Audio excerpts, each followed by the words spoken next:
Alright, welcome back. So, this chapter was a huge pain to deal with. I got really unlucky with some of the hit rates here, specifically towards the start of the map.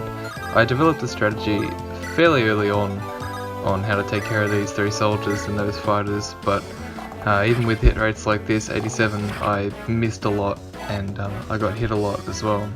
So Lance often died because he would just take multiple Iron Lances to the face and not make any attempt to dodge. But that's alright, you know, you do something for long enough once you've got the strategy for it and you'll break through. So here we get our first Boars level up, pretty decent. Speed on an Armor Knight is kind of worthless, but that's fine, he got defense as well. Could have asked for a bit of strength, but whatever. So here, I'm choosing to just stand back a bit. Previous strategies, I would have sent Lance in to attempt to fight that guy, but he would always get overwhelmed by the other two and take a hand axe to the face even with low hit rates, and it just didn't work out. So with my characters that aren't supposed to be deployed here, I'm just going to do some shopping. You saw Alan went up to get that Armor Slayer on the first turn, and that's going to be really important later because the boss is a general. So he's just going to deliver that as soon as possible. And my Molinas and my healer Ellen are going to just buy some vulneraries because I can't actually use my healer, she's not on the list. Now here Roy's going to get a nice crit, really lucky turn right there.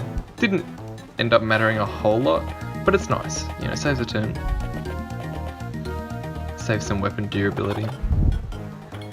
And Boars is also going to get a lucky dodge. So here, I wanted that fort, and here we're going to have some new units. I wanted that fort. The fighters have lined up in a perfect way to allow me to get on that fort while fighting all of them. So I thought it'd probably be the best idea to send one of my cavaliers on there.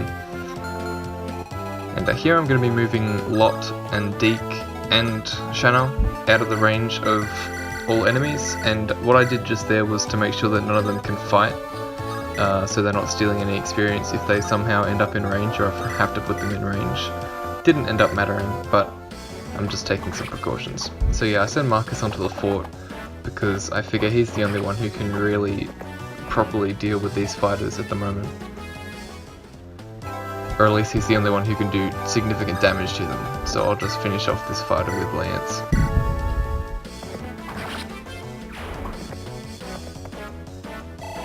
Gonna get a Lance level up.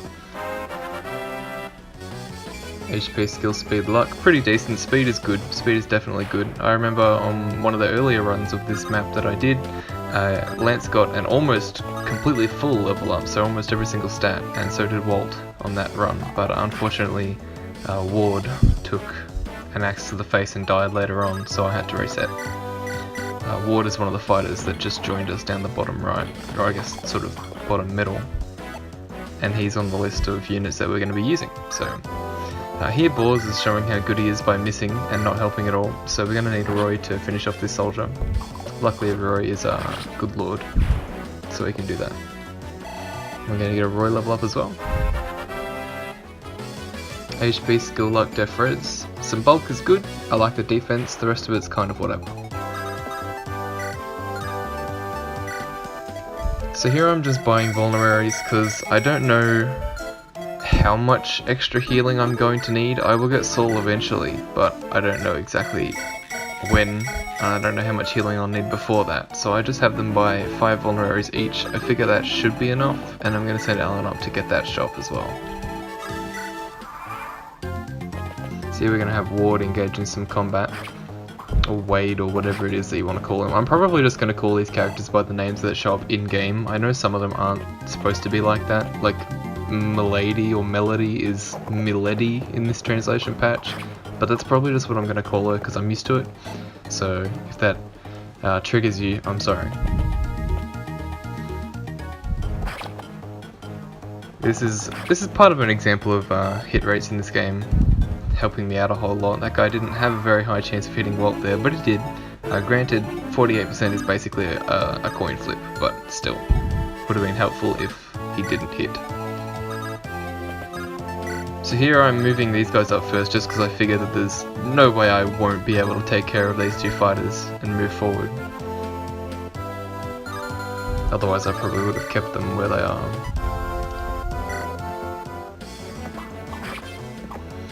So here I'm just killing one of them with Marcus so that my other units can actually move forward. If both of those fighters remained there, then the choke point would have formed around that fort and I wouldn't have been able to move anyone through. And I want to move people through because I want to get this map done sooner rather than later. So here I'd make a bit of a mistake. I hit this guy with Wolt, assuming that the rest of my units will be able to finish him off, but I didn't account for the fact that they all suck and Roy can't even reach. So Lance, even with that speed level up, can't double this guy, and he can't kill him in one hit either. So a really fantastic unit, or maybe that just goes to show how hard the enemies on hard mode really are. And of course Boars can't do anything because he has he's got no reach. I try to javelin the guy, but those hit rates are against me, so I guess it was worth a shot. In the end I just decided I don't really want to restart again, so I rescue Wolt, because Wolt would probably die knowing Wolt. And I decide to let Lance take the brunt of that attack. So here I'm moving Shanna back so that she can deposit all her weapons and all her belongings into the storage, because we won't be using her this run, unfortunately. And here I'm going to buy some javelins, 5 javelins to be exact. I figured that I wouldn't need to buy any of the iron weapons, and that may come to bite me in the butt later. I figured I'd just be able to buy some in the shops during the preparation screen, but as you'll see next chapter, I probably could have used some iron lances, but that's okay. We'll work through it. So here, luckily enough, this fighter goes for Lance. Well, I guess I say luckily, he would have died as well. Both Ward and Lance had a potential chance for death that turn, so not exactly great, but they both lived. See, we're going to get another kill with Roy. I'm kind of wearing the uses on the rapier a bit thin, and I do recognise that. I'm trying to get an iron sword to him, but when you don't have any battle preps, it's kind of hard to sort your items, especially if you want to actually make some progress. I like to keep moving forward, even if I'm otherwise sort of... If it's hard to move forward, I'd still rather try to. That didn't come out very well, but you know what I mean, I hope. So Marcus getting a low percent crit there. I guess it's sort of helpful. I don't think anyone else really could have killed that guy, so probably for the best that Marcus just kill him. And I'm gonna release Wolt there because I want Lance to get some fort healing since he's weak. I don't want to use too many vulneraries, even though I just bought a bunch. And with Deacon Lot, I'll just be moving them back. They don't do anything except move around for the entire chapter, so... So here, Ward also had a chance of death. I miscalculated just how powerful these guys are. Soldiers are kind of weak in general, but in hard mode they do a lot of damage if they hit. Luckily neither of them hit, and they shouldn't have because their hit rates are low. But yeah, it definitely could happen still. So I do this really ballsily. That was a coin toss. Wolt could have died. I didn't actually notice just how low health Wolt was still. So that could easily have been a restart right there. But Wolt pulling through and not dying. Here I thought that I might have been able to use Lot, but I forgot that he wasn't on the list and doesn't have any weapons now. So that didn't happen.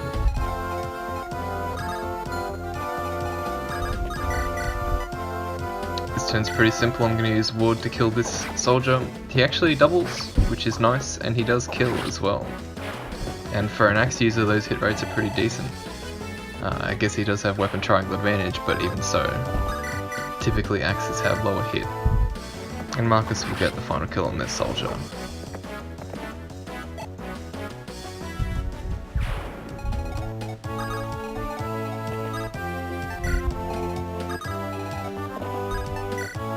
There I was just checking for a vulnerary, I think, to give Lance a bit of extra healing, but he doesn't end up needing it right now.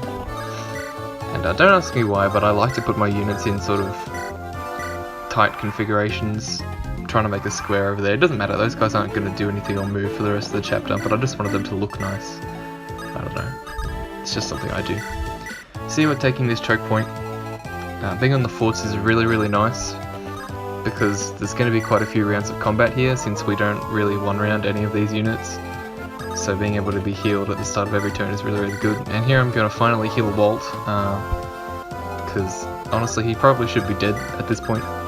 I deserved to have him die, but luckily he didn't. And I put Roy there instead of moving him further forward, just because I was worried about any 2-range options. I didn't want him to take unnecessary damage. I know there are a few javelin users around here. And because this guy has a steel axe, Lance actually doubles him, which is really nice. Turns him into a 2-turn kill for Lance. You can see that healing coming into play. So here Wolt continues to show off how good of a unit he is by not actually helping at all. Instead, Lance is going to get this kill.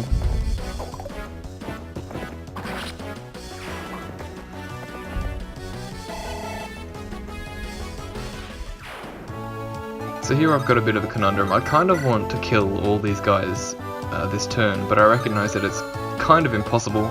So my instincts here are to just push forward, but I know for a fact that I'm not going to be able to do a whole lot if I do that, so it's much safer to just turtle on the forts, for now at least. I'm just going to leave Wolt and Boars in range, because I know a few of these guys have 2 range, the archer in particular. Obviously they shouldn't go for my 2 range users, but if I want to move forward, I want to make sure they're not being targeted. Target the guys on the forts, please, because they'll just heal it off.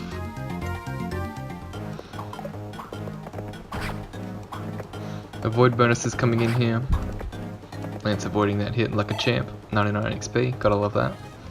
And he's actually going to level off this as well, level off this dodge. So that's nice, I love it when that happens. Clean slate, 100 XP to go. So HP, skill, speed, another pretty good level up. I do like all the speed I'm getting. I would prefer some extra strength, but being able to double is basically doubling your damage output anyway, so... I just did that to try. You know, I didn't really expect Boars to hit that, so that's fine.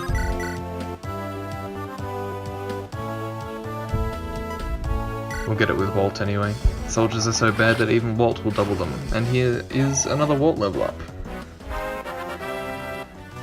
Yeah, that's definitely a Wolt level up, alright. So 3 level ups and 3 extra stats, I believe, at this point. 2 HP and 1 defense, so that's really fantastic.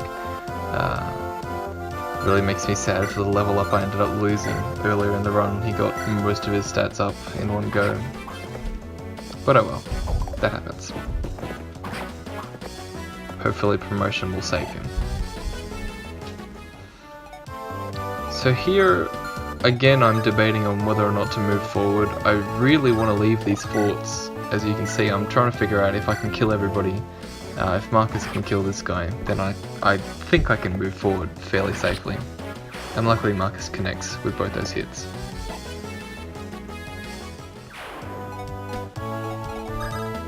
And we're going to get the kill with Roy. As you see, that rapier is really running out of uses, which is definitely a shame. I know that you get one later, but I'd rather have one now. And we're going to move Ward onto the fort for some healing because he's a bit damaged. So Roy still doesn't double these guys because he hasn't gotten any speed, or maybe he's got 1 point of speed, I forget. But he is going to dodge. Roy's been surprisingly dodgy this chapter, which is really helpful. With no healer to use, the less vulnerary use and less fort use you have to use is really helpful. Really don't want to be wasting too much time on those forts, and I really don't want to be wasting too much money on those vulneraries. So here I'm loading Shanna up with weapons because I just noticed how low my rapier was. I figure I should send her over to restock my guys. Again, you might consider this cheating of some sort, because I'm not supposed to be using her, of course, she's not on the list. But I figure if she's going to be force deployed, I may as well get some use out of her. Walt's going to miss that 87 there, because of course he does. It's a Wolt. Even Marcus is running low on his Iron Sword, to be honest. just because he's getting so much use. He's really my only unit that can do anything right now. And it's gonna take me almost all my units here to kill this one fighter. Wolt luckily connects and dodges, so hit rates there betraying what actually happened. You'd think it'd be the other way around. A little bit of luck on my side, I suppose. Although I think I deserve it after how many times I had to reset on this chapter. Here I just move Roy around because I don't want to get the kill with him, mostly because I don't want to waste that rapier. I'm going to try to get it with boars instead. And luckily I connect as well. So a little bit of luck playing into that turn, but I think Lance could have killed him anyway. And Lance is full health, so I decided to just move him off the fort. So we're on the final stretch of the map. There's still a little bit left, just because it takes so long to kill all these enemies. They're so bulky and we don't double yet. That will change in the future, hopefully. Gonna try to get another kill with boars. He's honestly not been that bad for me so far. He's bulky enough to take a few hits. I guess I've been getting lucky with how often he's hitting, even though his hit rates aren't the best. His biggest downfall, as is the downfall of all Armor Knights, is that movement. He'd be a lot better of a unit, I think, if he had even 5 movement. But unfortunately, that's not to be. So here I don't attack with Lance, because if Lance gets hit by the fighter this turn, and the next turn, and the archer, that's a dead Lance. And I just don't think that's worth the risk. Here I decide to leave Roy in range of Shanna so that he can finally get a sword that isn't the rapier to use. And Ward will come and take as many axes as he's capable of taking. I decide to leave an iron axe on her. Probably could have traded away the hammer now that I think about it, but whatever. So here I just have Marcus drink a vulnerary as well. I don't think he was in any danger that turn specifically, but he does need to be healthy for the boss, so it doesn't really matter.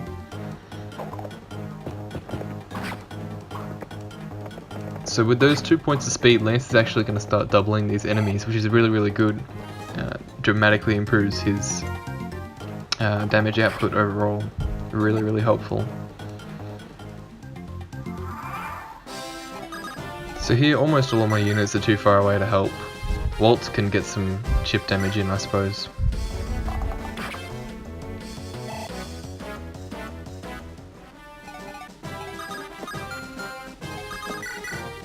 And we'll get the kill with Lance. Getting a lot of usage out of Lance, as I thought I would. Cavaliers are so good in Fire Emblem for the most part. And he's basically, apart from Marcus, my only other good unit. Definitely my only unit that's gonna continue to be good, I think, as long as he keeps getting decent level ups. So we're just moving all my units up here, putting the hand axe on just in case, whatever. It's an archer. He's not in range, but who knows.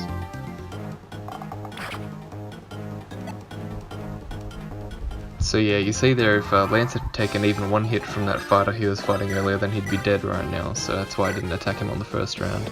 And here we're going to have an example of FE6 RNG, sorry, and Lance is going to miss twice with a 70% chance to hit, so that's really helpful. Really, really good. I didn't actually do any calculations here as to whether or not any of my other units could kill him, kill this archer that is. So I was just kind of hoping that someone would be good enough to do the damage. Luckily Boars is getting some really good hits, honestly. I don't think he's a good unit overall, but he's doing work for me at least. And I get his second level up, HP, Speed, Luck and Def, which is pretty damn good. Def is important. And Speed is kind of appreciated as well. You know, if he can get to the point where he doesn't get doubled by absolutely everything, then that improves his bulk. And that's always good. So here I try to see if Ward can do anything to the boss, and of course he can't. He could do 1 damage with a tiny chance of hitting. So I just trade the Silver Lance to Marcus so that this Javelin has a lower chance of hitting. And luckily, Marcus does dodge. So unlike the last chapter, this boss is going to go down in about 2 turns because we have an Armor Slayer now. And you might be wondering why I don't attempt to use the hammer, and that's because the hammer sucks. It has no hit on it. I think it would have anywhere from like 30 to 40 hit if I even attempted it, and the damage wouldn't be all that significant either. So here I just attempt to maybe get the kill with Ward. He's at the perfect HP for it, but you know, that was destined to fail. So, and Boars can't do anything to the boss, so at this point I just resign and say, yeah, Marcus is going to get this kill.